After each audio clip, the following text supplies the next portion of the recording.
Hi everyone. Today I want to start a new YouTube channel. I had done this and started one a little while ago on another YouTube channel I had started, and I just was thinking, I was giving it a shot and I wanted to see, um, what I thought about the whole YouTube thing and would I like talking on YouTube. And I do.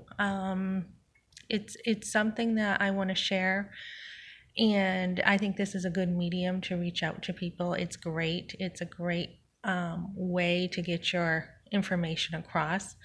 So today I want to talk about the FIRE movement. I want to start a channel with FIRE. And I want to take the FIRE movement and use it to talk about how we can apply this in our lives and how to get the most use out of it. Whether that be starting, whoops, I'm trying to get good lighting here.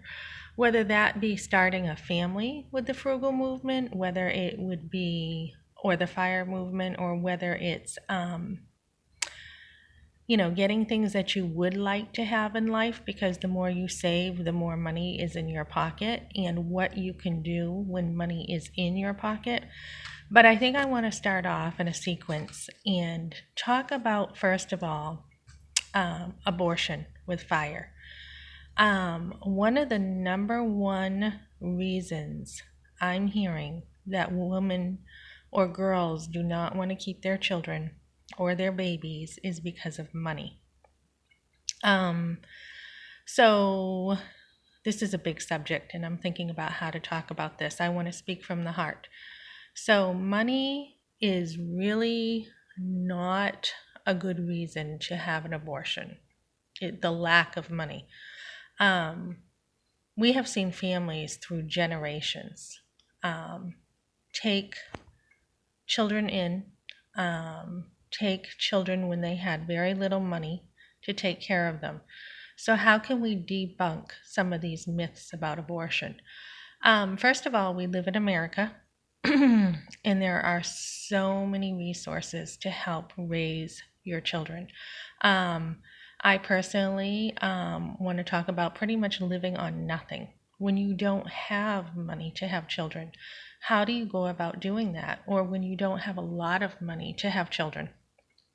And just my personal story was I had,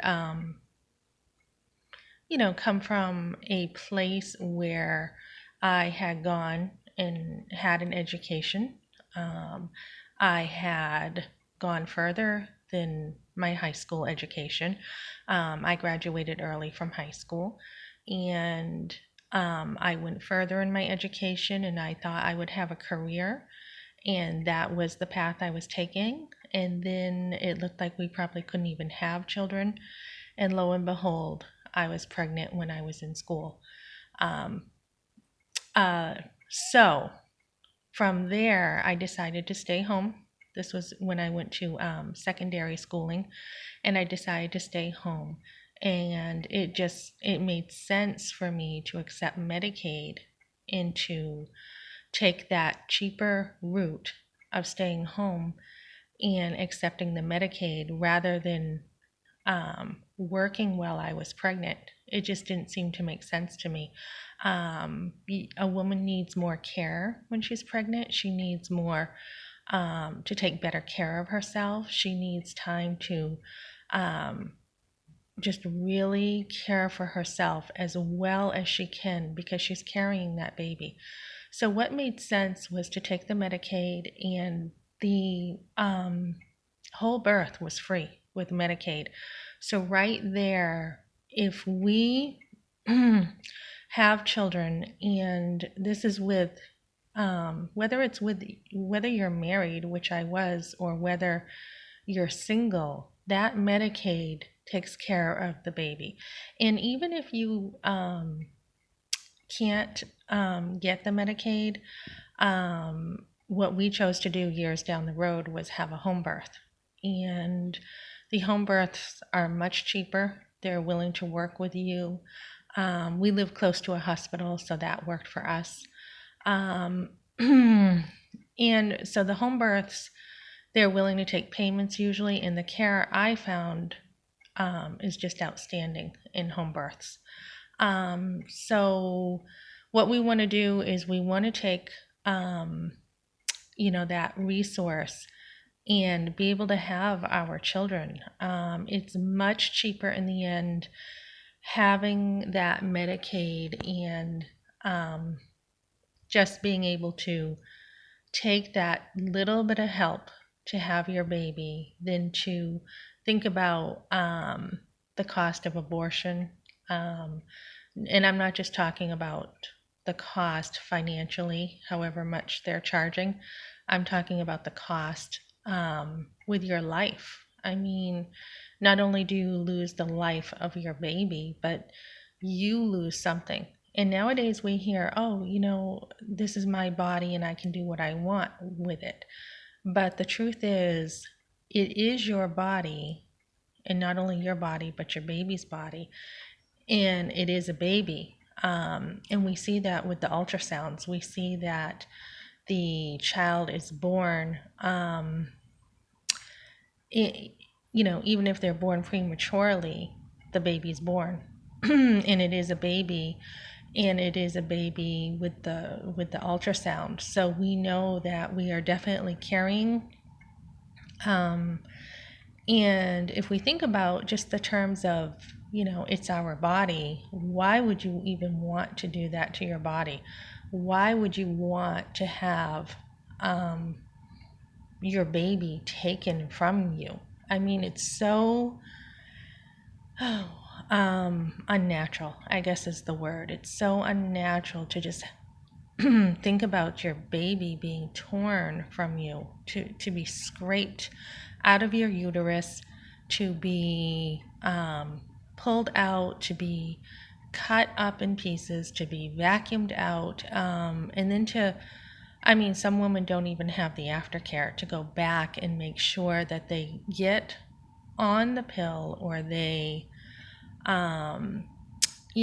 just the aftercare to make sure they're going to be okay. You can die from an abortion on the table. And I know the medical society will lie to us and say, oh, you're not going to die. But, I heard of, let me see, I did some sidewalk counsel, and I think it was in Manchester. I heard that they had an ambulance come get a girl out of the clinic. So there definitely can be complications. So we deserve better. We deserve much better with, just the abortion issue. We deserve to be treated with respect and care and dignity, and never even think for a moment abortion is okay. So I want to talk about ways we can afford kids. We don't have to have an abortion. We don't have to go that way. Money should not be our God. And I know we sometimes see in the news, whether it's Busy Phillips or other women, claiming that they could not have success if they did not have that abortion. And I would say that's untrue. It's, a baby is just, you're carrying the baby for 9 months. That doesn't interrupt your whole life. You can afford at some level to have somebody watch your baby while you go back to school, or even if you did have to trade success for that baby, you want to choose the baby. And I know society thinks about things a little bit differently nowadays. We used to be in a society that we didn't talk about this. And still, we're not talking about this enough. And this is why I want to do this channel. It's really sad to me to see women at the abortion clinic. We saw 7 women that day have abortions. It's a last resort. It's a last resort to try to reach out to these women. And we don't want to do that. We want to be able to get to a place where we talk to women before they get to the abortion clinic. We want to have time to talk to them, to be able to show them there's different options. When we went, there was help with rent, help with clothing, anything they needed. And this all takes time kind of sit down and talk about. But if we can get to women before they get to the abortion clinic, I think we'll be in a better place. I was also thinking it would be great to open up a home for girls. I was watching a TV show, and this was in the 80s, and they did have a place for girls to be at, just using the home to give them a fresh start in life. They had a home, and they had other ladies helping them in a daycare setting take care of their babies while they continued going to school. So this is something I think we need more solutions. A lot of times when girls are at that abortion clinic, they don't want to hear it. Their minds are made up. Their boyfriends are with them. They're defensive. The boyfriends, they don't want to hear it. The girls may feel if they're going to be loved, they need to do what their boyfriend would want.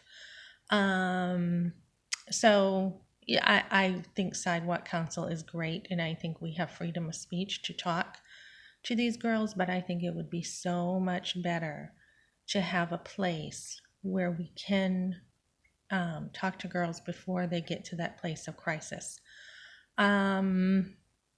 And I know a lot of girls in schools, they hear their girlfriends talk, and that is probably a big influence right there. But we need to get our voices out to girls to help them choose a better way. And so I just want to talk about different ways we can afford having our families. And this is why I want to bring this into the FIRE movement, because I believe if we are being doing the best we can with money and resources, we can afford to have a family. And so I want to talk about this further, go deeper with this, and just be able to help girls. So I'd like to comment below about what you think. I'd like ideas.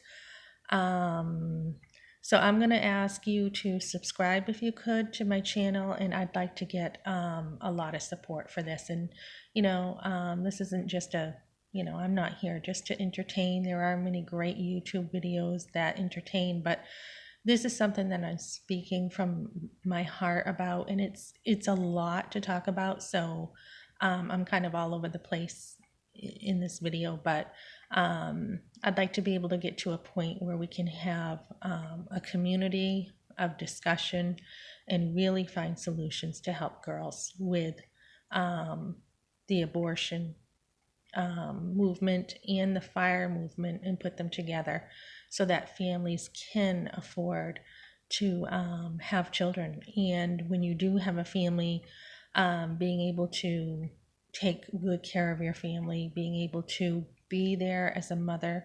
I think homemaking is a lost art in our society, and I think it's so important for mothers to be there with their children as much as they can. So we want healthy families. That is where my heart's at. We want families that are strong and healthy, and we don't want to. We want this because the stronger the family is, the stronger society is. And our society is just being torn down. Families being torn down. And it just starts with us. It starts with women and men in marriage, and it starts with us being as frugal as we can. And I'm not talking about not enjoying some things in life and not having money to do things, but if we can get frugality to the point that we have it under control, we do have money. It does free us up for money to do other things and build a life for our families. So I want to talk about this, and I hope you'll join my channel, and this is for everyone. Okay, thank you. Bye-bye.